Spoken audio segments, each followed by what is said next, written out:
Alright, so I thought I'd just make a recording and go over some of the questions I didn't answer in the text chat. So this is one from a guinea pig.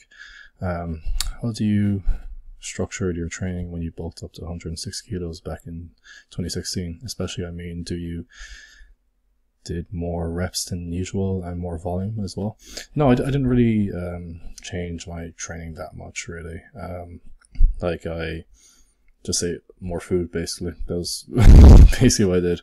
I didn't do any like high reps or anything, but like I was doing 8s in the squat, but still that's not really that much volume, because I was only doing like two or three sets. And then he asked, do you know what body fat percentage you had at the time? I have no idea, and every way to measure body fat is like inaccurate anyway, so I don't think it's worthwhile doing that anyway. So I guess my body fat percentage was higher than it was when I was compared to when I was 100 kilos. Did you have any goals? I wanted to I was kind of focusing on the powerlifts at that point. I didn't really care too much about the snatch, clean, jerk. So because I got so heavy at the time, my clean jerk went to crap because I could barely rack the bar. Getting bigger, especially your upper body, it does put you at a disadvantage in terms of mobility. For example, 190 snatch. Well, maybe I did that already. And is there any more questions here that I missed?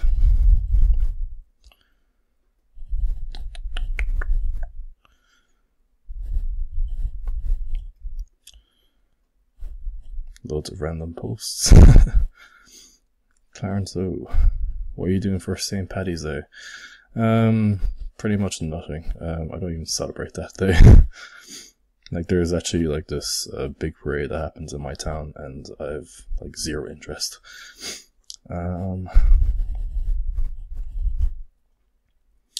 Hey Clarence, so I have my first competition this Saturday. Do you have any tips for the competition day? Yeah, for your first competition, I would definitely recommend you get a coach to help you in the warm-up room.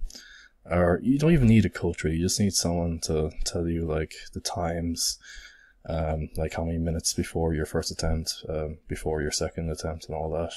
You just need someone to tell the people what weights you're going to choose for your next attempts and all that. It's really handy to have someone. They don't even have to be knowledgeable about weightlifting at all. Clarence, so what's your favorite PR song? I actually answered this question in the voice chat. Yeah, I don't really have a favorite song or anything, but at the moment I'm listening to a lot of stuff from 10 Years. It's a band, and I actually made a post on Patreon a while back. It's a top 10 favorite albums, and then I made another one well, it's not top 10, it's just 10 of my favorite albums. And I made another post, some of my favorite songs. You should definitely check it out. And then the same guy, he said, holy shit, do you feel like that's your strongest squat performance? And he was referring to the video I posted here. It was 260 for 9 reps. And to answer that, no, I actually did more weight than that for higher reps. So yeah, my squats are definitely getting stronger, and they're really strong about 4 months ago, but they're really going up again. But my main goal is to improve my clean jerk, really. You exercising is currency on the internet.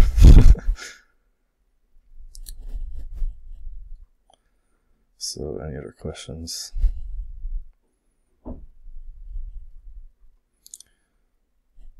Most weightlifting coaches I see say to do more front squat than back squats, but that's the opposite of what Clarence says, if I'm correct. Most coaches say more front squat. Well, the majority of coaches don't say that, I believe.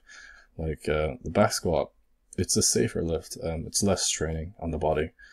Most coaches would say to do more back squats than front squats because of that reason. I think the best ratio is 2:1, back squats to front squats. And if there's any other questions here.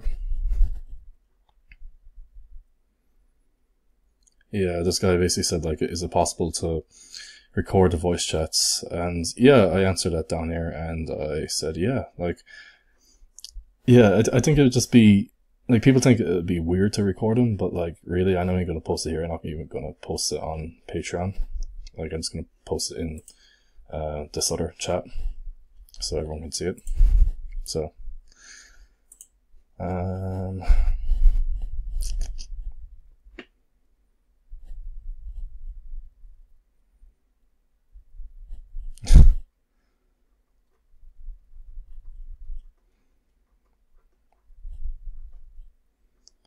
nothing here. Oh, yeah, that was some videos I posted during the voice chat. Someone was asking my opinion on keeping your toes forward in the squat, and I was just telling them about like all the drama with Kelly Starrett, and so, like, this video is pretty funny. What was a question here? Are you familiar with Stan Efferdine and his recent nutrition programming for both Hawthorne and Brian Shaw? No, I'm completely unaware of that, so I can't really give you my opinion. I heard in an interview he had about that collab that both of them had gone from 10,000 plus calories to around there, better strength gains, blah blah blah. What do you think he did? He just removed a lot of fatty foods in place of the carbs? Or is it just a case of micromanaging everything from sleep, macronutrients? Like, some of the diet advice that Stan Efferdine brings out, like, it's awful. Like, I've seen a video where he recommends people like to consume like cholesterol and saturated fat like it's an essential nutrient. It's absolutely ridiculous. Like, you don't need cholesterol, and you definitely don't need to overconsume saturated fat. Like I understand there are people that say like, oh yeah, it's fine to get in a small amount of cholesterol and saturated fat. I actually disagree with that. I think the most optimal cholesterol intake is 0. Like, you shouldn't have cholesterol at all. But like, for someone to go around saying like, oh, you should consume as much saturated fat as cholesterol as possible, you know, it's absolutely ridiculous. So, and I think he said recently, like, Owen was telling me that he recommends people eat 9 grams of salt per day. So I don't think his advice on anything nutrition related is that good. So yeah.